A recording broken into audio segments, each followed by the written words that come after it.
అవకాశం ఉంటుంది. Okay okay కొనాలి మహేష్ గారు, సో ఏం చెప్తారు? మీకు ఎన్ని రోజులు నడుస్తుంది ఈ సీరియల్? ఫోన్ ట్యాపింగ్ అనే సీరియల్ ఎండెప్పుడు 2 సంవత్సరాలుగా నడుస్తూనే ఉంది. మీకు గుర్తొచ్చినప్పుడల్లా ఏదో ఒకటి చేస్తున్నారు. నందు గారిని క్వశ్చన్ చేసి 2-3 నెలలు అయింది. మళ్ళీ ఇప్పుడు హరీష్ రావుని పిలిచారు. హరీష్ రావు అయితే చెప్పారు ఇదంతా కూడా డ్రామా, ముందు మీరు క్వశ్చన్ చేయాల్సింది నన్ను కాదు, నేను హోమ్ మినిస్టర్ కాదు అంటారు. ఆయన హోమ్ మినిస్టర్ కాదు, అప్పుడున్న ఇంటెలిజెన్స్ చీఫ్ ను డీజీపీని క్వశ్చన్ చేయాలని అంటారు. భరత్ గారు, గుడ్ ఈవినింగ్. మీకు మీతో పాటు ప్యానెల్ లో ఉన్న మెంబర్స్ అందరికి నమస్కారం. భరత్ గారు, మీకు తెలుసు నేనేమంటున్నా అంటే మీరు ఏదైతే ఇందాక ఇది ఎన్ని రోజులు నడుస్తుంది అంటే ఇది సిట్ అధికారులను అడగాల్సిన ప్రశ్న బహుశా నన్ను అడిగినట్టున్నారు. Just correction. ఎందుకంటే మేమేమి నిష్పక్షపాతంగా, ప్రభుత్వ జోక్యం లేకుండా, రాజకీయ జోక్యం లేకుండా సిట్ అధికారులకు పూర్తి స్వేచ్ఛనిచ్చి పూర్తి స్వాతంత్రంతో విచారణ జరిపి నిజాలను నిగ్గు తేల్చాలనే ఆదేశం ఇచ్చే వరకే ప్రభుత్వ ఇన్వాల్వ్మెంట్ తప్ప సిట్ రిపోర్ట్, అంతిమ రిపోర్ట్ ఇచ్చే వరకు మా జోక్యం ఇలా ఉండబోదు. So day to day affairs ఏమున్నాయి, వాటి ప్రోగ్రెస్ ఏంది, కేసు ఎప్పుడు ఫైనల్ అవుతుంది అనేది దయచేసి మన రిపోర్టర్ ద్వారా సిట్ అధికారులను క్వశ్చన్ చేయించగలిగితే మీకు మీరు ఎక్స్పెక్ట్ చేసిన ఆన్సర్ రావచ్చు. దానికి నేను సరైన వక్తరు కాదేమో స్పందించడానికి. 1, 2 చేసేదంతా చేసి ఇవాళ నాకేం సంబంధం, నేను హోమ్ మినిస్టర్నా, నేనేమైనా డీజీపీనా, నేనేమైనా ఇంటెలిజెన్స్ చీఫ్నా అని హరీష్ రావు గారు ఏదైతే మాట్లాడుతున్నారో దీన్ని డెఫినెట్ గా తెలంగాణ సమాజం హర్షించదు. హాస్యాస్పదమైనటువంటి స్టేట్మెంట్. ఎందుకంటే ఆ రోజు నడిచింది మీకు తెలుసు. కేసీఆర్ గారు కుమారుడు కేటీఆర్ గారు, అల్లుడు హరీష్ రావు గారు, కూతురు కవిత గారు, అండ్ ఇంకా కేసీఆర్ గారి సడ్డకుడి కొడుకు సంతోష్ రావు గారు, వీళ్ళ నలుగురి గుప్పిట్లోనే తెలంగాణ ప్రభుత్వం మొత్తం కూడా పనిచేసింది. అధికారులందరూ కూడా పనిచేసినారు. మీ అందరికి తెలిసిన విషయమే. మనందరికి తెలిసినా తెలియకపోయినా, లైవ్ లో ఎవరో ఒప్పుకోకపోయినా తెలంగాణ సమాజానికి బాగా తెలిసిన విషయం అది.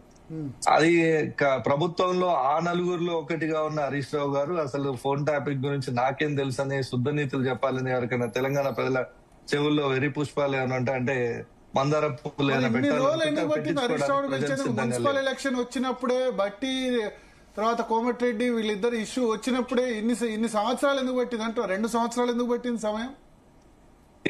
నేనేమంటున్నాను, నేను అదే అంటున్నా. ఇది సిట్ అధికారులను అడగాలి. ఇది ముఖ్యమంత్రి గారినో, రాష్ట్ర ప్రభుత్వాన్నో, కాంగ్రెస్ పార్టీని అడగాల్సిన ప్రశ్నే కాదు. మేము కూడా, మా పార్టీ అధ్యక్షులు కూడా వన్ ఆఫ్ ది విట్నెస్ కింద కాల్ఫర్ చేస్తే మా వాంగ్మూలాన్ని కూడా ఇచ్చి వచ్చినాం కదండి.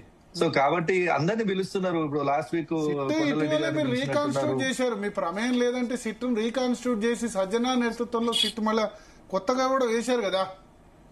ఓన్లీ ఆన్గోయింగ్ అఫీషియల్స్ పెట్టి ప్రెసెంట్ సీనియర్ ఆఫీసర్ సజ్జనర్ గారిని పెట్టే వరకే, అంతే తప్ప దానికి కూడా రాజకీయాలు ఆపాదిస్తే ఎట్లా? రిటైర్ అయిన అధికారులను పక్కన పెట్టి మిగతా వాళ్ళతో సిట్ కొనసాగించే ప్రపోజల్ ఒకటి పెట్టినారు. సరే, అదేమైనా బాలరాజు గారు అడుగుతున్నారు, ఎందుకు కొండా సురేఖ ఇష్యూలో సిట్ ఎందుకు వేయలేదు, నైని బ్లాక్ విషయంలో సిట్ ఎందుకు వేయలేదు అని అడుగుతున్నారు. నేనేమంటానంటే బాలరాజు గారి సోదరుడు అంతకంటే ఏం డిఫెండ్ చేయగలుగుతారు. కానీ చాలా మంది బీఆర్ఎస్ నాయకులు ముఖం చాటేశారు ఈ రోజు డిబేట్ కూడా. ఎందుకంటే ఏం సమర్థించాలో అర్థం కాని పరిస్థితులలో ఉన్న పరిస్థితి అది.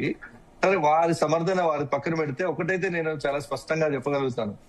ఏంటంటే ఈ ఫోన్ ట్యాపింగ్ జరిగింది అని సిట్ చెప్పడము, కాంగ్రెస్ గతంలో ప్రతిపక్షంలో ఉన్నప్పుడు మేమందరం చెప్పడము, సీనియర్ జర్నలిస్ట్ గా మీరందరూ కూడా వాదించడమో పక్కన పెడితే, కేసీఆర్ గారి సొంత కూతురు, కన్న కూతురు కవిత గారే చెప్తున్నారు కదా, నా ఇంటి సొంత అల్లుడు అంటే కవిత గారి యొక్క భర్త యొక్క ఫోన్ ని ట్యాప్ చేస్తున్నారనే విషయం వాళ్ళకి నోటీసులు వచ్చినాయి. తద్వారా వాళ్ళు నిరూపణ అయింది అని. కేసీఆర్ గారి కూతురే ఫోన్ ట్యాప్ అయిందన్నాక ఇంకా కాదని చెప్పలేదు.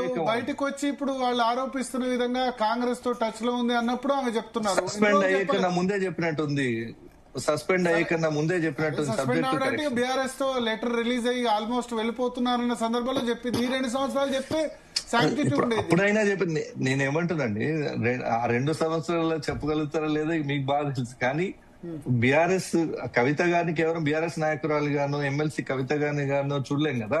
కేసీఆర్ గారి కన్న కూతురు చాలా స్పష్టంగా ఇంటి అల్లుడైనట్టు నేను నా భర్త యొక్క ఫోన్ కూడా ట్యాప్ చేశారని చెప్పింది. ఇంకెవరిని వదిలిండని అనుకోవచ్చు మనం, సినిమా యాక్టర్ వదిలిండి అనుకోవచ్చా? పొలిటీషియన్ ప్రతిపక్ష నేతల్ని వాళ్ళకి రోజు సవాలు విసిన రేవంత్ రెడ్డి గారిని కానీ ఇంకా మిగతా వాళ్ళని ఎవరన్నా వదిలింది అనుకోవచ్చా? సో ఎక్కడ కూడా ఫోన్ ట్యాపింగ్ జరిగింది అనే దానికి బీఆర్ఎస్ తప్ప మిగతా అందరం దానికి ఏకాభిప్రాయంతో ఉన్నాం కదా.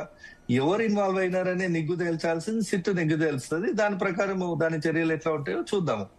అప్పటి వరకు మనం రెండోది బీఆర్ఎస్ వైఖరి ఒకటి వింతగా ఉంటది. ఇప్పుడు ఇందాక సోదరుడు బాలరాజు గారు అన్నా, లేదంటే గతంలో హౌస్ లో కేటీఆర్ గారైనా హరీష్ రావు గారైనా అన్నది ఏమనంటే మామే జగదీశ్వర్ రెడ్డి గారు ఫర్ దట్ మ్యాటర్ ఏమంటారు, వాళ్ళు హౌస్ లో నిలబడి మా మీద ఏదైనా ఎంక్వైరీ చేసుకోండి, మేము ఏమంటారు కడిగిన ముత్యం లాగా బయటకు వస్తామంటారు.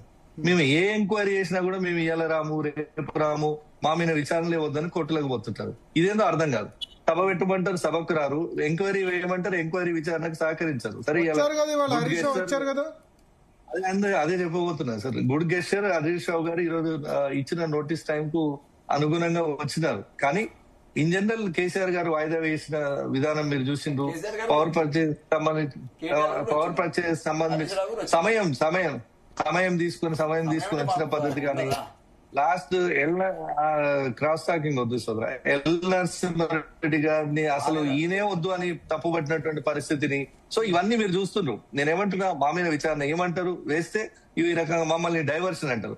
విచారణ ఏమనేది వాళ్ళే, విచారణ జరుగుతుంటే డైవర్షన్ అనేది వాళ్ళే. ఇప్పుడు అసలు ఎవరంటారు దోషులు ఎవరంటారు అంటే తెలంగాణ సమాజాన్ని ఇంకా మభ్య పెడదామని చూసే వాళ్ళు ఎవరు? ఈ డైవర్షన్ టాక్టిక్స్ బీఆర్ఎస్ తెలిసినంతగా మాకెవరికి తెలుస్తాయి?